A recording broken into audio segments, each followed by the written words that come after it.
on everybody, it's your girl Bubbles. Welcome back to another video. All my mommies and mommies to be. I've been wanting to make this video for so long. I don't know, I just feel like being a first time mom, it's just such a special thing. Granted, I'm not a first time mom. This is my third baby and probably my last that I'm gonna be carrying. If I do want another one, I'm gonna end up adopting later on in the future. But like I said, so I'm gonna go ahead and basically just put you guys on with just small words of encouragement and advice. I'm not gonna guide you guys in the wrong direction. This is my number one, and you're gonna hear people say this and I still hear it, and I have a 1-year-old, is you can't spoil a baby. You having that motherly instinct to just want to do for your kid is normal. It's normal. It's not normal to just let your baby cry it out at 2 days old. The baby doesn't know how to function. That's its way of communicating. So just because you're loving on your kid a lot, you're cuddling with your kid a lot, doing a lot of skin to skin with your baby, that does not mean your baby's spoiled. Don't beat yourself up about that. Also, every baby's different. So like I said, this is my third baby. Each one of my pregnancies and each one of my babies have been completely different. My son took a pacifier, did not like being swaddled. Khaleesi took pacifiers, loved being swaddled. This baby, who knows what this baby's gonna be like. So don't put so much pressure and expect that just because things worked for other people's kids, it's gonna work for your kids. That in itself will take a lot of stress off of you because only you know what's gonna be best for your baby. Going along with that, know your baby's cues. So knowing your baby's cries, knowing your baby's, there's like a food noise. I don't have them memorized, but there's like a nah, ow sound. And I mean, I have to look it up. It's been a while. It's been a year since I've had a newborn, you guys. But there's ways that you know your baby's crying. And then of course your motherly instinct, your boobs start leaking, the baby's hungry, stuff like that. But that's a very, very important thing, is knowing your baby's way of communicating with you so that it makes your life and their life easier. Y'all, zip up jammies, okay? They will save your life for 2 reasons. When you use the button up ones, it just takes a long time and a lot of concentration to try to line up. At least it's just me. Like, I was so sleep deprived, I didn't feel like doing this and having the patience to literally go boop, boop, boop, boop, boop, all the way up. It's easier, just zip up, zip down.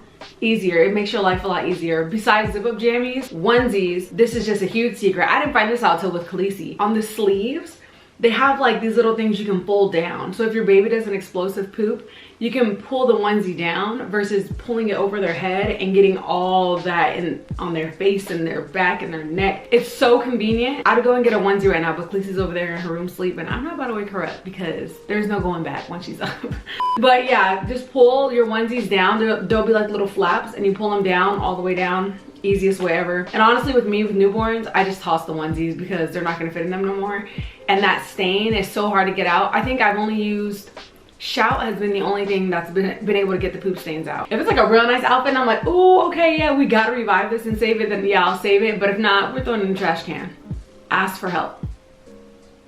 This was so hard for me because I just wanted to take on the world. Ask for help. It'll make you feel better. It'll make your spouses feel better. It'll make them feel like they're more involved because you will be sleep deprived. You will be hungry. You will be cranky. You will be all this other stuff.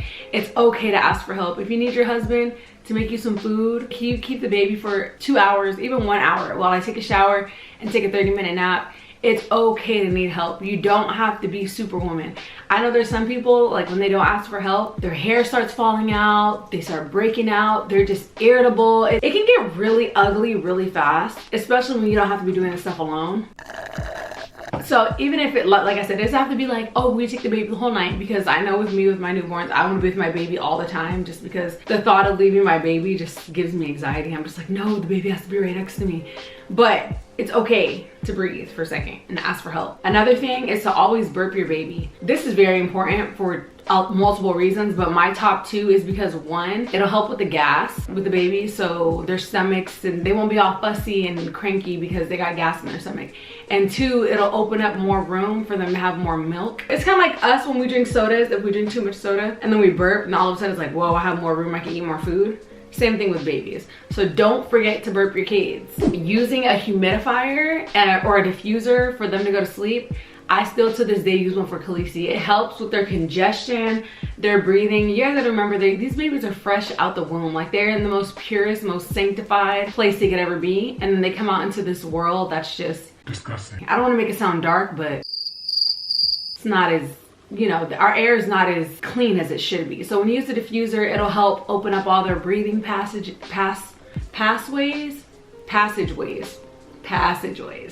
so they can breathe better, they'll sleep better. It'll probably help with their chest. I know with Khaleesi, she had a phlegm in her chest for a good minute, and we were just like, how do you get it out? Because babies can't like, you know? So definitely get like a good diffuser. It also helps as like a nightlight. That's another thing, a nightlight. At nighttime when you're breastfeeding, do not, I repeat, do not turn on lights, bright, or anything that will just like wake the baby up more than needed. Dream feeding will be your best friend. Basically they wake up and they're eating, but their eyes are still closed and they're going to sleep. A nice little dim night light, even a plug-in wall light will do fine, as long as you can see what you're doing and do whatever you gotta do. It will save you so much time, okay? Another good tip I have for you guys is that motherhood is what you make of it. A lot of people, when they find out you're pregnant or you're about to have a baby, especially if it's your first one, they're like, oh my God, your life is over. You're not gonna have any time to do anything. You're gonna be exhausted. Good luck trying to get sleep, blah, blah, blah, blah, blah. And they just make being a mom sound so terrible. And granted, yes, is it a job? Yes, 24 hours a day, 7 days a week, 24, just there's non-stop. You don't get breaks, you don't get sick days, none of it. But I cannot imagine my life without my kids. Like, it is the most rewarding, most best job I've ever had in my life, especially because I don't get paid for it. So you know I love it. I mean, I don't really have a choice, but it's not bad. Okay, if you go into motherhood thinking, oh, this shit's gonna suck, this baby's gonna cry to death, like just going in there with a like negative mentality, that's what you're gonna get out of it. If you go in there with a positive mentality, honestly, it's so hard to just not love your baby when they come out. It's not that you won't love it if you think of it in a bad way, but I don't know why people do that. It just puts such a sour taste in people's mouth before they have a kid. And it's not like that. It's not like that. Granted, yes, it's a lot of work and it's tiring, but seeing them is so rewarding. It makes it better. Just knowing that, like, hey, this is mine, it makes everything so much better. So don't worry about any of that. Another big tip that I have for you guys: sleep when the baby sleeps, okay? Do not, I repeat, do not, because this is exactly what I did. I'd be like, oh, the baby's sleeping, let me go clean, let me go shower, let me go this. I had to learn fast that when the baby sleeps, I have to sleep, because if not, I was never sleeping. The baby was sleeping, and when the baby was done sleeping, I was up trying to film, I was trying to edit, I was trying to shower, I was trying to eat, I was trying to cook, I was trying to clean. Take a break. It is, you just gave birth. There's no rush to do anything else. And once again, like the other tip I said, ask for help. I am a big person. It's so hard for me to ask for help because I just feel like I should be able to do it on my own. But girl, you just gave birth. It's okay to ask for help, and you need to sleep when the baby sleeps, because if you don't sleep, you're gonna be cranky. Your milk supply is gonna shut down. Yes, that does affect it. Your milk supply will shut down. If you don't eat enough, your milk supply will shut down. That's what happened to me while I had to stop breastfeeding Khaleesi at 3 months, because I lost the appetite. I started feeling my postpartum kick in. I didn't really want to do anything, which sucks. Like, giving birth during COVID is terrible because you're literally trapped within these 4 walls and you can't do anything. Going out helps so much more when you're pregnant. I mean, not when you're pregnant, after you give birth, because you can be around people, you can smell the air, you can just live life and just try to find the bright things, you know, to like get excited about. When you're indoors, it's kind of hard. You have to like force yourself to see the brighter picture and stuff like that, which is why I started reading. I have a bunch of books that I started reading just to prep myself so that I can be in a stronger mindset this time when I do go through my postpartum, because I don't want to fall into a depression.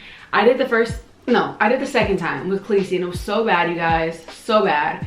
I'll give like another video about that, but I'm not trying to go through that again. So once again, sleep, because it's important. Sleep, sleep, sleep when the baby sleeps. And if you do that, you'll be good. Let your spouses help. And I guarantee you guys, this will bring you closer than it will further apart. You have to teach them. Something I had to learn. I had to teach my husband to change diapers, teach him how to burp the baby, teach him how to hold the baby, so that if I did ever have to do anything, I felt secure enough to leave the baby with him. If I'm doing everything by myself and I just try to up and go, then I'm like, oh, this baby's not gonna make it, you know? And that's just not a good energy and a good way to be thinking, especially if you wanna go out and do something in peace, like get your nails done, go get groceries, like, because you try to keep the baby out of the store as much as possible, especially right now that COVID's going on. The last thing you wanna do is take a newborn out. So let your spouses help. Another thing, don't buy everything, please. I know with me, I've never bought a lot of newborn stuff. With my son, people went crazy. They went crazy buying him stuff, newborn stuff. And I was left with so much newborn stuff that I had to like get rid of it, I had to give it away. Do not go crazy with buying stuff. Newborn shoes, newborn onesies, newborn. All you're gonna need is literally just onesies, socks, and beanies if it's during the summer. Winter, maybe get some gloves and like onesie pajamas and stuff like that. I mean, not onesie pajamas, footy pajamas, so that the baby's comfortable and warm and bundled up. But besides that, that's it. You don't need no shoes, you don't need no jackets, you don't need all that. Like, do not waste your money. I'm telling you, that baby's gonna grow so fast, you're gonna be like, well, there goes my whole paycheck for no reason, because you had no reason to spend that to buy all that stuff. If people get it for you, okay, yeah, that's great, but I would recommend, if you have a baby shower, tell people to buy you stuff like 3 months and plus, because that's when the baby kind of slows down a little bit. But from 0 to 3, honey, that baby's gonna be like in and out clothes. So don't say I didn't tell you. Always have emergency outfits everywhere you go. Emergency diapers and outfits, because these babies cannot be trusted, okay? Perfumes, colognes, body washes, stuff like that. Try to stay away from scented stuff as much as you can with a newborn. Even your laundry detergent, like them being on our clothes, it will break them out. They will get rashes, they will get baby acne, they will attract all of it, and that's just gonna make your baby break out and be uncomfortable and itchy, and you're gonna be stressed out. You're like, why is my baby breaking out?